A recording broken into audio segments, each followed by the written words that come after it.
செந்தமிழன் சீமான் அவர்கள் 2024 வரை தொடர்ச்சியாக தமிழ்நாடு அரசியல் களத்தில் இதுவரை நின்று பேசிக்கொண்டிருக்கும், நின்று மக்களுக்காக போராடி கொண்டிருக்கும் ஒரு உன்னதமான தலைமைதான் நாம் தமிழர் கட்சியின் தலைமையான செந்தமிழன் சீமான் அவர்கள்.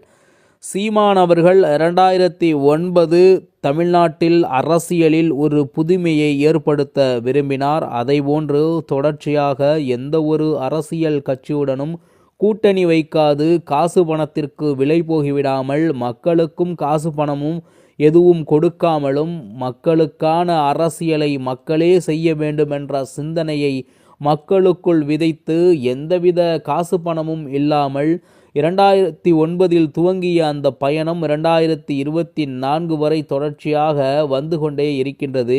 இதன் பலனாக 36 லட்சம் வாக்குகளை செந்தமிழன் சீமான் அவர்கள் அறுவடை செய்திருக்கின்றார் என்பதுதான் நிதர்சனமான ஒரு பேருண்மையாக இருக்கின்றது.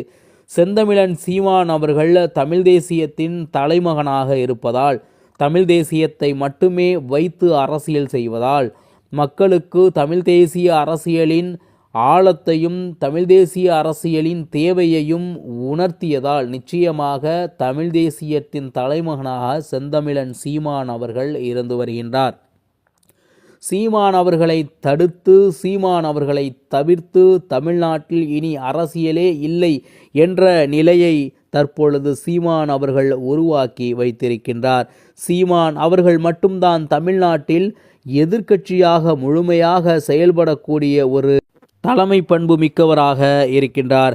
மேலும் தமிழ்நாட்டில் இதுவரை எத்தனையோ அரசியல் கட்சிகள் தமிழ் மண்ணில் தோன்றி மறைந்து இருக்கின்றன. எல்லா கட்சிகளும் ஏதாவது ஒரு சிறிய காரணத்தின் பெயரில் பிற கட்சிகளுடன் கூட்டணி செல்வார்கள். அதாவது பிறருடைய குதிரையின் மீது ஏறி பயணம் செய்வது அது.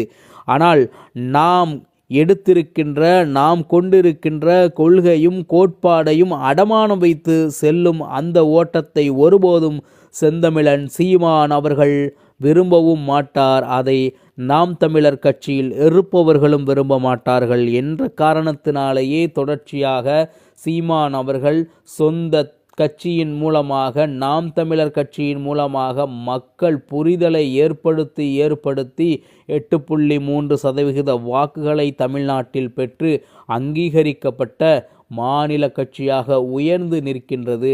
இது எந்தவிதமான பின்புலமும் இல்லாமல் சீமான் என்ற ஒற்றை தனிமனிதனுக்காக நடைபெற்ற ஒரு விடயம்தான். தமிழ் தேசியத்தை ஒரு ஆசானை போன்று கற்பித்து மக்களுக்கும் இளைஞர்களுக்கும் கொடுப்பதில் சீமான் அவர்கள் வல்லவர்கள். சீமான் அவர்கள் மேடையில் ஏறிவிட்டால் அங்கே இருப்பவர்கள் தமிழ் தேசியத்தை கற்றுக்கொள்ளப் போகின்றார்கள் என்பதுதான் நாம் நினைத்து கொள்ளக்கூடிய ஒரு விடயமாக இருக்கின்றது. அந்த அளவிற்கு தமிழ் மண்ணையும் மக்களையும் மொழியையும் எதிர்கால தமிழ்நாட்டையும் இளைஞர்களையும் எதிர்கால தலைமுறையினரையும் நினைத்து அரசியல் செய்யக்கூடிய அரசியல்வாதிகளில் முதன்மையாக செந்தமிழன் சீமான் அவர்கள் இருந்து வருகின்றார். அவருடைய கொள்கையின்பால் ஈர்க்கப்பட்ட மக்களாக 36 லட்சம் வாக்குகளை தமிழ்நாடு மக்கள் கொடுத்திருக்கின்றார்கள். மேலும் நாம் தமிழர் கட்சியை விரும்பி இருக்கின்றார்கள் என்று கூட கூறலாம். பார்க்கலாம் 2026 தேர்தல் எந்த மாதிரியான ஒரு வெற்றியை சீமானுக்கு தருகிறது என்று. மீண்டும் நல்லதொரு காணொளியில் உங்களை சந்திக்கின்றேன். இலக்கு ஒன்றுதான், தமிழ் பேரினத்தின் விடுதலை. நன்றி, வணக்கம். நாம் தமிழர்.